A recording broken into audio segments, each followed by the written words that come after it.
In the year 3047, humanity had finally clawed its way into the galactic community. Earth was still considered a backwater planet by most advanced species, full of stubborn, loud-mouthed primitives who barely understood quantum physics or interstellar diplomacy. But despite their quirks, humans were tolerated because they worked hard and didn't shy away from dirty jobs no one else wanted to do. Jonas Vey was one such human. A mechanic stationed on Mars' orbital colonies, he spent his days fixing starships for wealthy traders and smugglers alike. Life wasn't glamorous, but it was predictable, and Jonas liked predictable. He lived in a tiny apartment filled with spare parts and old holovids, content to tinker with engines while ignoring the chaos of the galaxy beyond his workshop. But fate has a way of disrupting even the most ordinary lives. It all started when Jonas received an official message from the Galactic Council, a summons that made his stomach drop. At first, he thought it was some kind of mistake. Why would the Council, the governing body of over 500 alien races, want anything to do with him? Humans weren't exactly VIPs in the grand scheme of things. Still, ignoring a council summons could mean imprisonment or worse. So Jonas reluctantly boarded a shuttle headed for the council chambers. The chambers themselves were breathtaking. Massive crystalline walls shimmered with light, casting rainbows across the floor. Alien dignitaries lounged on floating platforms, their forms ranging from sleek insectoids to towering reptilian creatures. Every eye turned toward Jonas as he stepped inside, clad in his grease-stained coveralls. Whispers rippled through the crowd, accompanied by muffled laughter. Clearly, this wasn't going to be a formal meeting. A holographic screen flickered to life above the dais, displaying the words Cosmic Inheritance Lottery. Jonas blinked. What did gambling have to do with him? "Congratulations, Mr. Vey," announced Counselor Tizarn, a spindly being with too many eyes and a voice like grinding metal. "You are the lucky winner of our annual lottery." Jonas frowned. "Lottery? I didn't enter any lottery." "That is irrelevant," Tizarn replied smoothly. "Your name was selected randomly from trillions of candidates across the galaxy.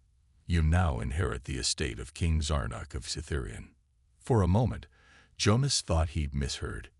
An estate? From a king? This had to be some kind of prank. But then the council erupted into laughter, not cruel, but amused, as if they were watching a particularly entertaining holovid. Before Jonas could protest, a side door slid open, revealing a figure cloaked in shimmering silver robes. She strode forward with regal poise, her piercing violet eyes locking onto Jonas. Her skin glowed faintly, and her long hair seemed to ripple like liquid starlight.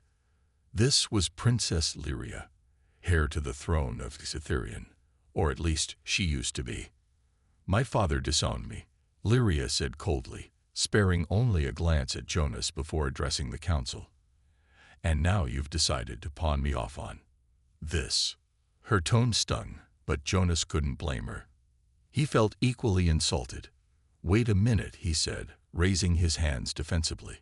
"I don't want a princess. I just fix ships." The council laughed harder, clearly enjoying the spectacle. Counselor Tizarn silenced them with a wave of his hand. "Mr. Vey, your responsibilities are clear. Princess Lyria is now under your care. Whether you choose to return her to Cytherian or keep her here is entirely up to you." Lyria shot Jonas a glare sharp enough to cut steel. "I am not a pet," she hissed. "And I'm not a babysitter," Jonas shot back. As the two stared each other down, the enormity of the situation began to sink in. Somehow, Jonas, an ordinary mechanic, had become responsible for an alien princess, and judging by the sneers exchanged between them, neither was happy about it. When the session ended, Jonas found himself standing outside the council chambers with Lyria at his side. Neither spoke as they boarded a transport ship bound for Mars. The journey ahead promised to be anything but predictable, and Jonas already missed the simplicity of fixing starship engines. The transport ship assigned to take Jonas and Lyria back to Mars was sleek and luxurious, a stark contrast to the cramped shuttles Jonas usually traveled on. Its polished metal walls gleamed under soft blue lights, and plush seating areas were scattered throughout the cabin. But despite the opulence, the atmosphere inside was anything but welcoming. Lyria sat as far away from Jonas as possible, her arms crossed tightly over her chest. She stared out of the large viewport, watching stars streak past like glowing threads against the blackness of space. Her expression was unreadable, though the tension in her posture spoke volumes. To Jonas, she looked less like royalty, and more like someone who'd just been exiled for the second time. "Look," Jonas began awkwardly, breaking the silence. "I didn't ask for this any more than you did." Lyria turned her head slowly, her violet eyes narrowing. "You think I care what you want? You're nothing. A primitive creature playing at being civilized. Do you even know how to address a princess properly?" Jonas bristled. "Oh, I'm sorry, Your Highness. Should I bow every time I talk to you? Maybe polish your shoes while I'm at it." Her lips curled into a sneer. "Your ignorance is astounding. No wonder my father dumped me on someone like you." That stung. Jonas clenched his fists but forced himself to stay calm. Arguing with her wasn't going to solve anything. Instead, he leaned back in his seat and studied her. For all her arrogance, there was something fragile about her, hidden beneath layers of anger and pride. "So why did your dad disown you?" he asked after a moment. It was a risky question, but curiosity got the better way of him. Lyria stiffened. For a brief second, Jonas thought she might ignore him or lash out again. But then she sighed, her shoulders slumping slightly. "Because I refused to marry someone I didn't love," she said quietly. "A warlord twice my age who would have used me as a trophy wife. My father saw it as an alliance, but I saw it as slavery." Jonas blinked. He hadn't expected such honesty or vulnerability from her. "And instead of letting you choose your own path, he threw you away." "He didn't throw me away," Lyria snapped, her voice rising. "He cast me aside because I dared to defy him, because I wouldn't play the obedient daughter anymore." She looked down at her hands, which trembled ever so slightly. "Cytherian doesn't value independence, not in its rulers, and certainly not in its women." There was bitterness in her tone, but also pain. Jonas felt a pang of sympathy, though he quickly pushed it aside. Sympathy wouldn't make their situation any easier. Still, he couldn't help but notice that beneath her icy exterior, Lyria was just as lost and frustrated as he was. "You know," Jonas said carefully, "we're stuck together until we reach Mars. Fighting isn't going to change that." Lyria glared at him, but there was less venom in her gaze this time. "Fine. Truce, for now, but don't expect me to start liking you." "Wouldn't dream of it," Jonas muttered under his breath. As the hours passed, they settled into an uneasy coexistence. Lyria remained aloof, occasionally muttering complaints about the ship's temperature or the quality of its food. Jonas tried to focus on tinkering with a small gadget he brought along, though his mind kept drifting back to their earlier conversation. Despite her sharp tongue and haughty demeanor, Lyria intrigued him. There was strength in her refusal to conform, even if it had cost her everything. And though she acted like she hated him, Jonas sensed that deep down she was grateful, not for his company, but for the fact that he hadn't dismissed her outright. By the time they entered Mars' orbit, neither of them had warmed up enough to call each other friends. But somewhere along the journey, a tiny seed of mutual respect had taken root. Whether it would grow into something more remained to be seen. But one thing was certain. Life was about to get a lot more complicated for both of them. The journey to Mars should have been uneventful, a routine trip through well-traveled space lanes. But fate, it seemed, had other plans. As the transport ship drifted near the edge of a dense asteroid field, alarms blared suddenly, startling both Jonas and Lyria.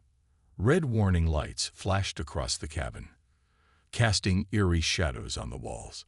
Before either could react, the ship shuddered violently as something collided with its hull.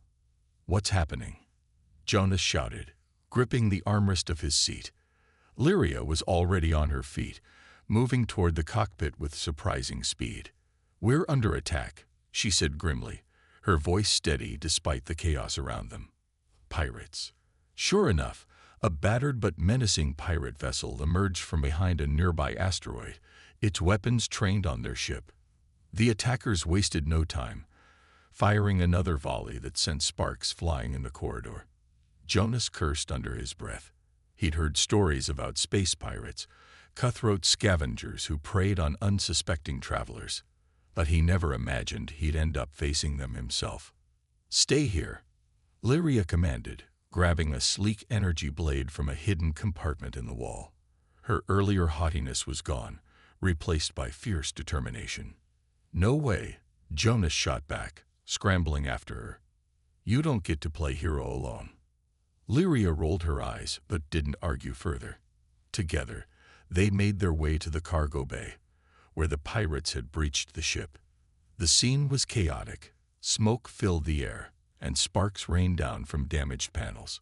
A group of armored pirates stormed inside, brandishing plasma rifles and wicked grins. Before Jonas could process what was happening, Lyria sprang into action. She moved like lightning, her energy blade slicing through the air with precision. One pirate lunged at her, only to be disarmed in seconds. Another tried to flank her, but she spun gracefully, knocking him off balance with a swift kick. Watching her fight was mesmerizing. She wasn't just skilled, she was fearless. But there were too many of them. As more pirates poured in, Jonas realized they needed a plan, and fast. Spotting a control panel nearby, he hurried over and began tinkering with it. "Distract them," he yelled to Lyria. She didn't need to be told twice. With renewed ferocity, she charged forward, drawing the pirates' attention away from Jonas. Meanwhile, he worked frantically to reroute power to the ship's defense systems. His fingers flew over the controls, sweat dripping down his face. Just as one pirate raised his weapon toward Lyria, the ship's automated turrets came online, blasting holes in the invader's armor. Caught off guard, the remaining pirates retreated, scrambling back to their own ship. Within moments, the pirate vessel disengaged and disappeared into the void of space. Breathing heavily, Lyria turned to Jonas, her blade still glowing faintly in her hand. "Not bad for a mechanic," she admitted grudgingly.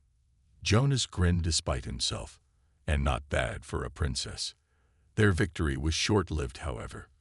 When they inspected the damage, they discovered that the pirate attack had crippled the ship's engines. Stranded in deep space, they would need to make repairs if they wanted to survive. "Well," Jonas said, surveying the wreckage, "looks like we're fixing this together." Lyria raised an eyebrow. "You really think I'm going to let you handle this alone?" For the first time since meeting her, Jonas laughed. Guess teamwork isn't so bad after all. As they set to work repairing the ship, an unspoken understanding passed between them. They might not trust each other completely, but they were starting to rely on one another, and in the vast emptiness of space, that fragile bond might be the only thing keeping them alive. With the ship's engines temporarily patched, Jonas and Lyria continued their journey to Mars. The tension between them had eased slightly after their shared victory against the pirates, but neither was ready to call it a friendship. Still, there was an unspoken acknowledgement that they needed each other, whether they liked it or not. While inspecting the cargo bay for further damage, Jonas stumbled upon something unusual. A hidden compartment tucked behind a loose panel. At first, he thought it might contain spare parts or emergency supplies. But when he pried it open, he found something far more intriguing. A small data crystal encased in a sleek metallic holder. "What's this?" Jonas muttered, holding up the device. It didn't look like standard equipment for a transport ship. Lyria appeared at his side, her eyes narrowing as she recognized the object. "Where did you find that?" she demanded sharply. "In here," Jonas replied, gesturing to the compartment. "Why? Does it belong to you?" For a moment, Lyria hesitated, her expression unreadable. Then, with a resigned sigh, she took the crystal from him. "It's mine," she admitted. But it's not something I wanted anyone else to know about. Jonas crossed his arms, curiosity getting the better of him. Care to explain? Lyria glanced around the empty cargo bay before speaking in a low voice.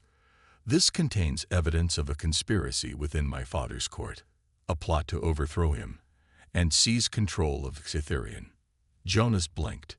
Wait, you mean someone is trying to take over your kingdom?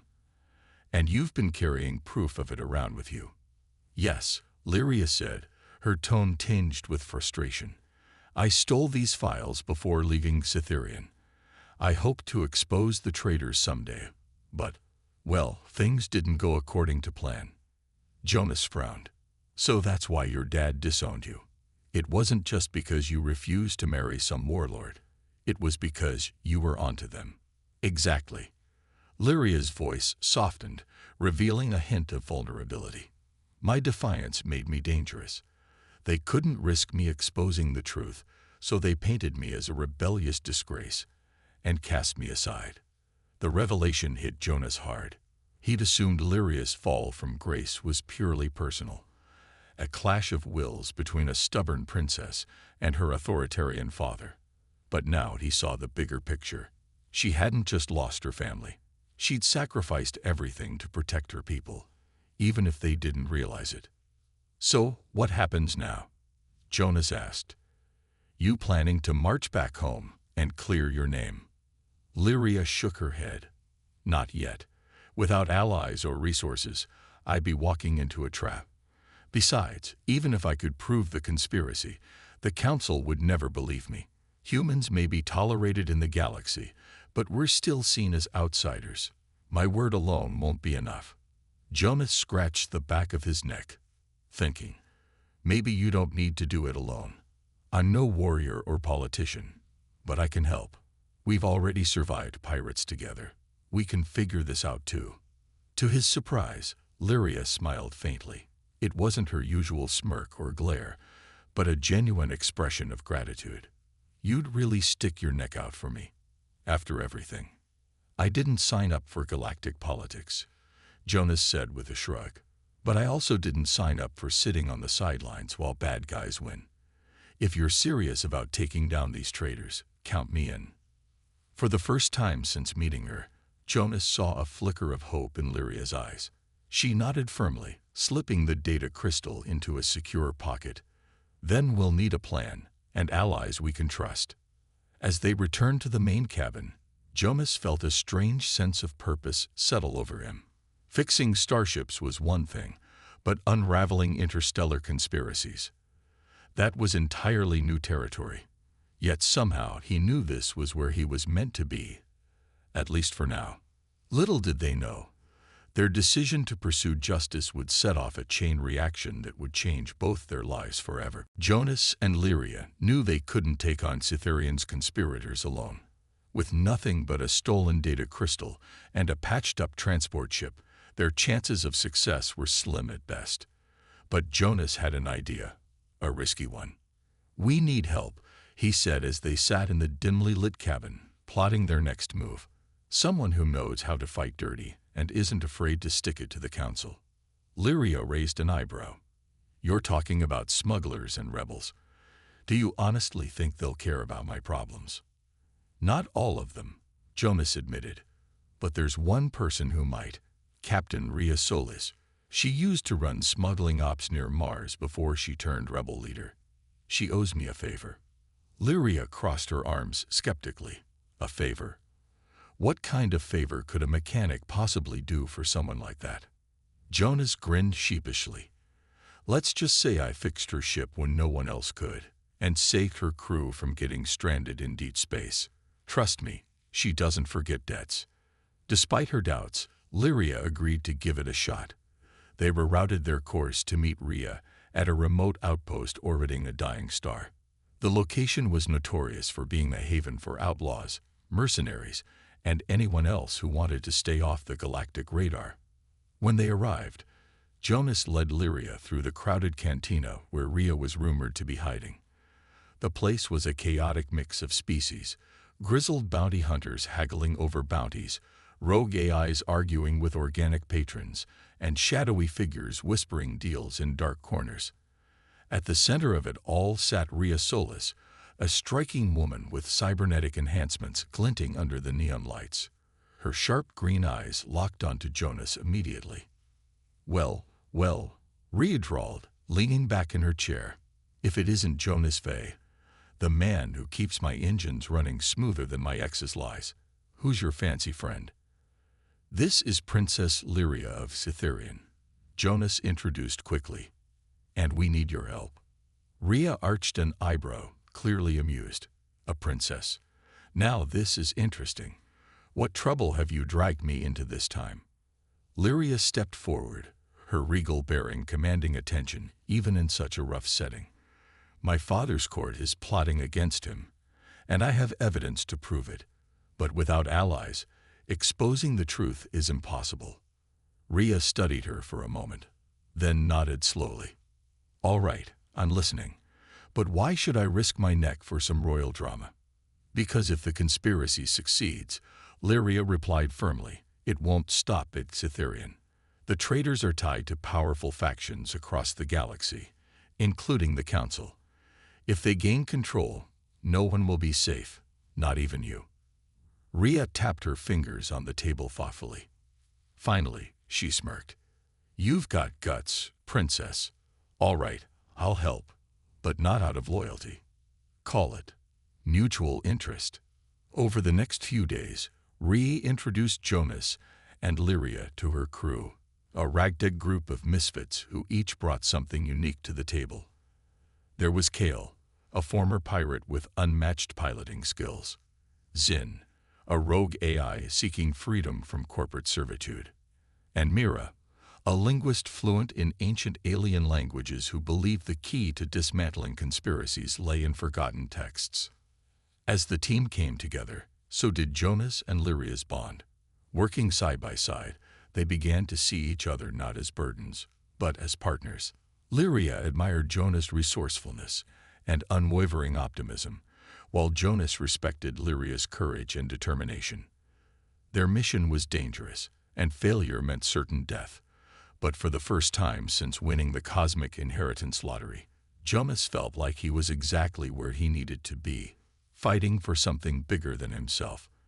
And Lyria, once isolated and betrayed, finally had a team willing to stand by her. The road ahead would be treacherous, but with newfound allies and a shared purpose, they were ready to face whatever challenges awaited them among the stars. The newly formed crew wasted no time preparing for their mission. With Rhea's ship, the Starblade, now serving as their base of operations, they plotted their next move, infiltrating a secret meeting between the conspirators tied to Lyria's father's court. According to intercepted transmissions, the traitors were planning to finalize their coup aboard a cloaked station hidden within the volatile Serpent Nebula, a region infamous for its deadly electromagnetic storms. As they approached the nebula, tension crackled through the air. Jonas tinkered nervously with a handheld scanner, double-checking the coordinates. Lyria paced the bridge, her violet eyes sharp and focused. Even Rhea seemed unusually quiet, her usual bravado tempered by the gravity of their situation.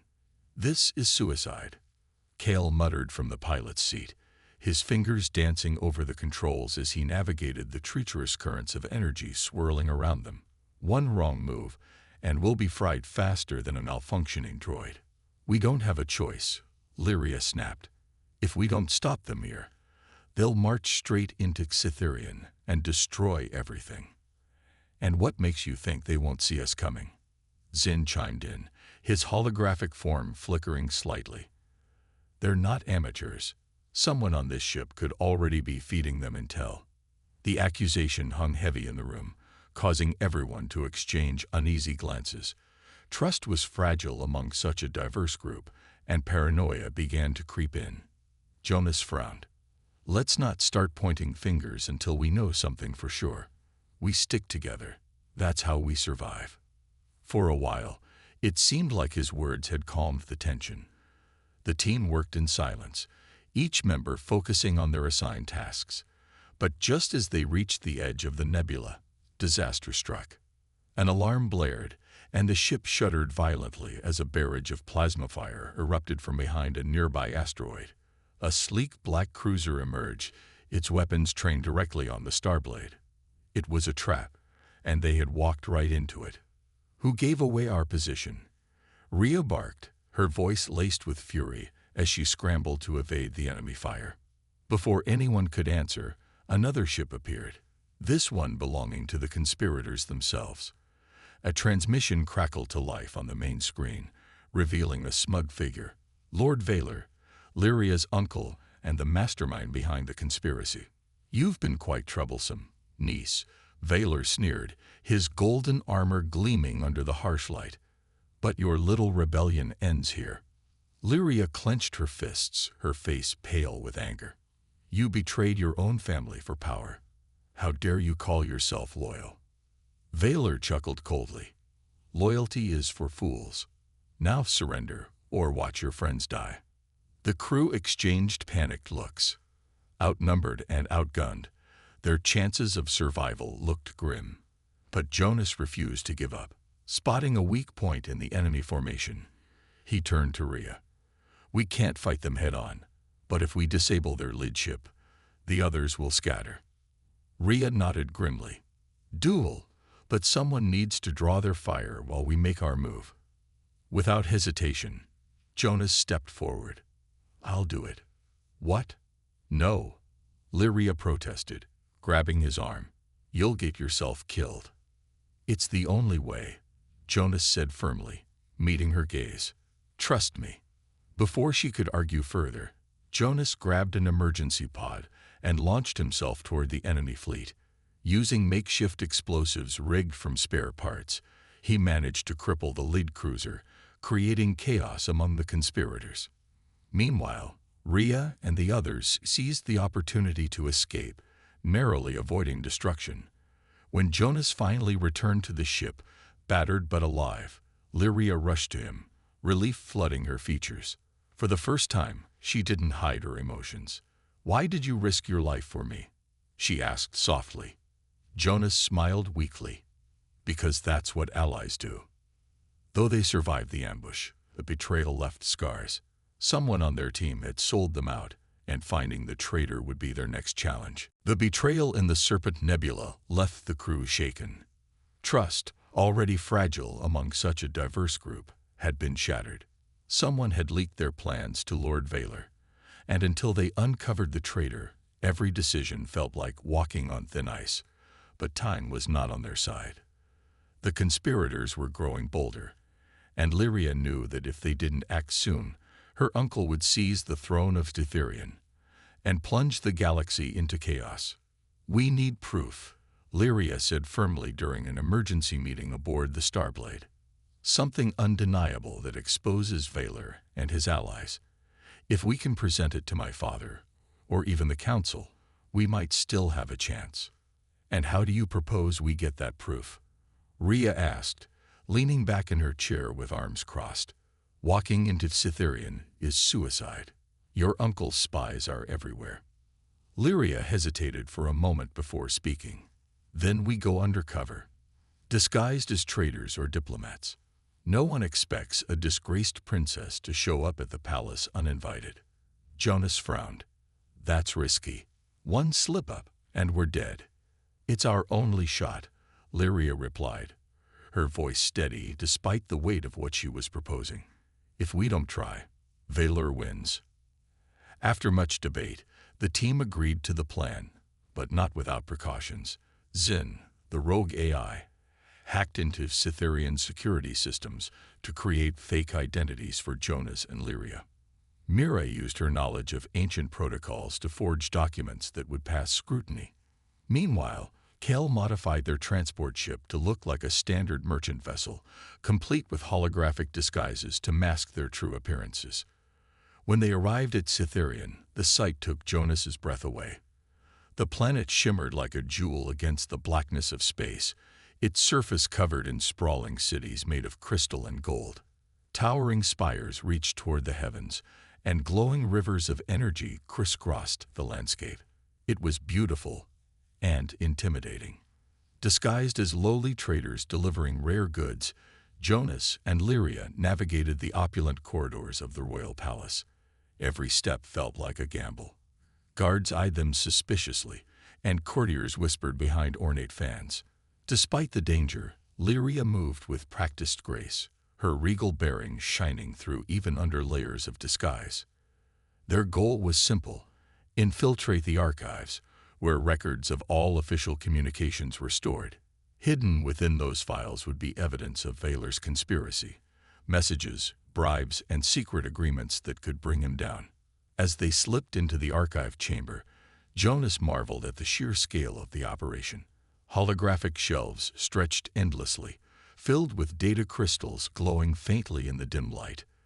"This place is huge," he whispered. "How are we supposed to find anything?" Lyria smirked. "Leave that to me." She pulled out a small device Mira had given her, a scanner programmed to detect encrypted files tied to specific keywords. Within minutes, they located a cluster of suspicious records. But just as Lyria began downloading the files, alarms blared throughout the chamber. Red lights flashed, and heavy footsteps echoed in the hallway. They'd been discovered. "Run," Jonas shouted, grabbing Lyria's hand. Together, they sprinted toward the exit, dodging guards and narrowly avoiding capture. As they burst into the corridor, Lyria spotted a ventilation shaft overhead. "Up there," she commanded, pointing. Without hesitation, Jonas hoisted her up, and she climbed inside, pulling him up after her moments later. Crawling through the narrow ducts, they could hear shouts and weapons fire below. Finally, they emerged onto a balcony overlooking the palace gardens. From there, they signaled Kull, who swooped in with their modified ship, picking them up just as reinforcements closed in. Back aboard the Starblade, the crew gathered around as Lyria inserted the stolen data crystal into the main console. Files flickered to life, revealing damning evidence of Vaylor's treachery, including ties to corrupt council members. "We've got him," Lyria said, a fierce determination in her eyes. "Now it's time to end this." But victory was far from certain. With enemies closing in on all sides, the final battle loomed ahead, and none of them knew if they'd make it out alive. The stolen data crystal was their ace, but presenting it to King Zarnak wouldn't be easy. Lyria knew her father well. He valued order above all else, and trusted the council's judgment more than his own instincts. If they simply handed over the evidence, the conspirators would twist the narrative, painting Lyria as a desperate fugitive fabricating lies to reclaim her throne. They needed a dramatic move, something that couldn't be ignored or dismissed. "We take this to the Galactic Council," Jonas suggested during another tense meeting aboard the Starblade. "If we expose Vaylor in front of everyone, he won't have anywhere to hide." Lyria hesitated. "It's risky. The Council has always favored Cytherian's elite. They might side with my uncle just to avoid scandal." "Then we make sure they can't ignore the truth," Rhea said firmly. "We turn this into a spectacle, a trial for the ages." With no better options, the team devised a bold plan. Using forged credentials and Zin's hacking skills, they secured an emergency hearing at the council chambers under the guise of addressing urgent matters concerning Cytherian. It was a long shot, but it was their only chance. On the day of the hearing, Lyria stood tall in the grand chamber, her silver robes replaced by sleek armor that hinted at her royal lineage without announcing it outright. Jonas stood beside her, his mechanic's coveralls swapped for a simple yet dignified suit. The counselors lounged on their floating platforms, clearly unimpressed by the sudden disruption to their schedule. Counselor Tizarn leaned forward, his too many eyes narrowing. "What is the meaning of this intrusion? Speak quickly, or face consequences." Lyria stepped forward, her voice ringing out with authority. "I am Princess Lyria of Cytherian, rightful heir to the throne. I stand before you today not to beg for mercy, but to demand justice. My uncle, Lord Vaylor, has orchestrated a conspiracy to overthrow my father and seize control of our empire, with ties to corrupt factions within your own ranks." Gasps rippled through the chamber, followed by murmurs of disbelief. Before anyone could dismiss her claims, Jonas activated the holoprojector embedded in the data crystal. Files and holographic recordings filled the air, showcasing intercepted messages, bribes, and secret agreements between Valor and high-ranking council members. "This is outrageous," one councilor sputtered. "These files are fabricated." "They're real," Jonas countered, stepping forward.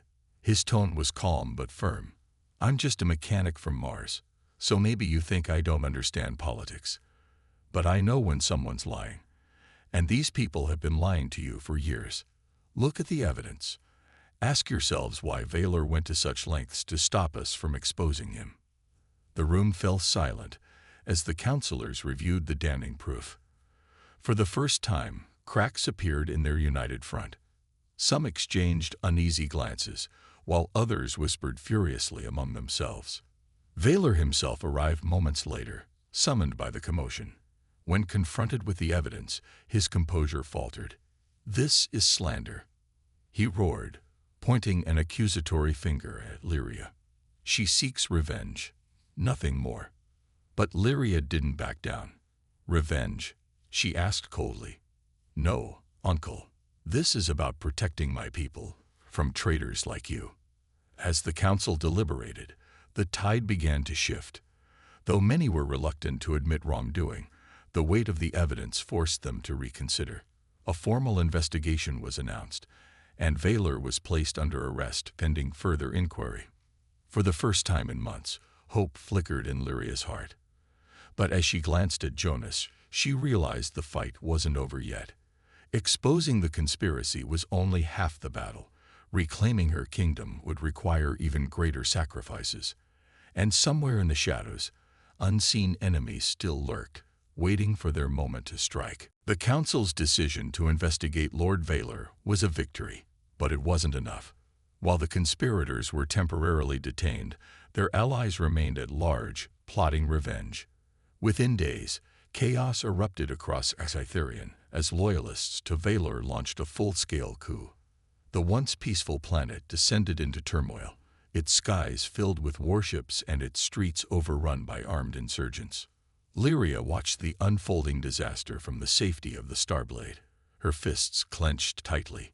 "We can't wait any longer," she said, her voice trembling with urgency. "If we don't act now, they'll destroy everything." Jonas nodded grimly. "Then let's finish this." With Rhea leading the charge, the crew devised a daring plan to retake the palace and restore order. Their strategy was simple but perilous, split into two teams. One would infiltrate the palace through underground tunnels, while the other provided air support to disable enemy ships.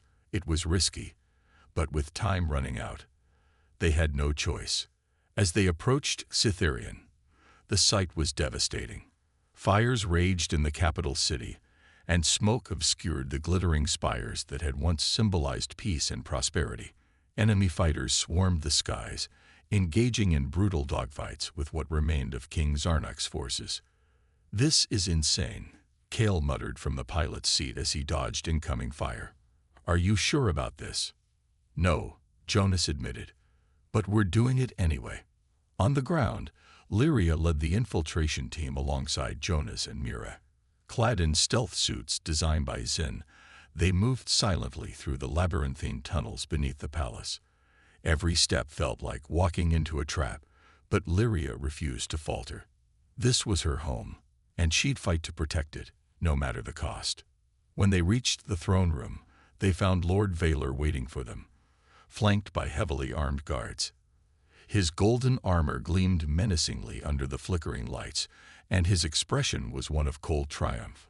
"You're persistent, I'll give you that," Valor sneered, drawing an energy blade. "But persistence won't save you." Without hesitation, Lyria charged forward, her own blade clashing against his with a shower of sparks. The duel was fierce, each strike fueled by years of pent-up anger and betrayal. Valor fought with calculated precision, but Lyria's fury gave her strength. Blow by blow, she pushed him back until finally, with a decisive slash, she disarmed him. "It's over," she declared, her blade poised at his throat. Valor laughed bitterly. You think this changes anything? Even if you win today, the rot runs deeper than you realize. Before Lyria could respond, explosions rocked the palace as Rhea and the others engaged the enemy fleet above. The distraction gave them just enough time to secure the throne room and signal reinforcements loyal to King Zarnuk. By dawn, the battle had turned in their favor. With Valor captured and his forces scattered, order began to return to Xitherion. King Zarnuk himself emerged from hiding, his face etched with guilt and regret as he embraced Lyria. "I misjudged you, my daughter," he said softly. "Can you forgive me?" Lyria hesitated before nodding. "For the sake of our people, yes." As the dust settled, Jonas stood on a balcony overlooking the battered city. Lyria joined him moments later, her armor scratched but her spirit unbroken. "You did it," Jonas said, offering a small smile. "You saved your kingdom." "And you helped," Lyria replied, meeting his gaze. For the first time, there was no trace of arrogance, only gratitude. But as they looked out at the horizon, both knew the galaxy still held countless dangers. Their journey wasn't over, it was only beginning. The battle for Xitherion had ended, but the scars of war lingered. The once pristine streets of the capital were lined with rubble, and the skies still bore faint traces of smoke. Yet amidst the destruction, there was hope, a fragile but undeniable sense that things could be rebuilt, stronger than before. Lyria stood on the palace balcony, her violet eyes scanning the horizon as the first rays of sunlight broke through the clouds. She wore a simple silver gown, a stark contrast to the armor she'd donned during the fight. Her hands rested lightly on the railing, fingers brushing against the cool metal. For the first time in years, she felt at peace, but it was a bittersweet peace. Too much had been lost, too many lives shattered in the pursuit of power. Jonas joined her moments later, his mechanic's coveralls replaced by a clean set of clothes borrowed from Kale. He carried himself differently now, his shoulders squared with newfound confidence, though his expression remained thoughtful. "You've earned this," Jonas said, nodding toward the city below. "It's your kingdom now." Lyria shook her head slightly. "Not mine alone. It belongs to everyone who fought for it, to those who believed in something better." She paused, glancing at him. "Including you." Jonas chuckled softly. "I'm just a mechanic, remember? I didn't do anything special." "That's not true," Lyria countered, her tone firm yet warm. "You reminded me what it means to trust others, to work together instead of trying to carry everything on my own. Without you, none of this would have been possible." Her words caught him off guard. For all their arguments and differences, they had grown closer than either had expected. Jonas found himself smiling despite the gravity of the moment. "Well, if you ever need another ship fixed, or someone to help save your kingdom, you know where to find me." Lyria returned his smile, though there was a flicker of sadness in her eyes. "And where will you go now?" "Back to Mars, probably," Jonas replied after a moment's thought. "Fix some engines, maybe take on a few more jobs. Life out there isn't glamorous, but it's honest. Besides," he hesitated, then added, "I think I've had enough adventure for one lifetime." Lyria nodded slowly, understanding without needing to say it aloud. Their paths were destined to diverge again, but that didn't mean their bond would fade. Before parting ways, she reached into a small pouch at her side and pulled out a delicate pendant shaped like a crescent moon. Its surface shimmered faintly, catching the light. "This is a piece of Xitherion's royal crest," she explained, pressing it into his hand, "a reminder of what we accomplished, and of the fact that you'll always have a place here, should you choose to return." Jonas stared at the pendant, touched by the gesture. "Thank you," he said quietly. "I won't forget." As the sun rose higher, casting golden light over the recovering city, Jonas boarded a transport ship bound for Mars. From the cockpit window, he watched Lyria grow smaller and smaller until she disappeared entirely. Though he tried to focus on the journey ahead, his mind kept drifting back to the princess who had changed his life forever. On the balcony, Lyria watched his ship vanish into the vastness of space. She didn't cry. Tears weren't her way, but she allowed herself a moment of quiet reflection. Jonas had taught her that even the most ordinary people could achieve extraordinary things, and though their time together was over, his influence would stay with her always.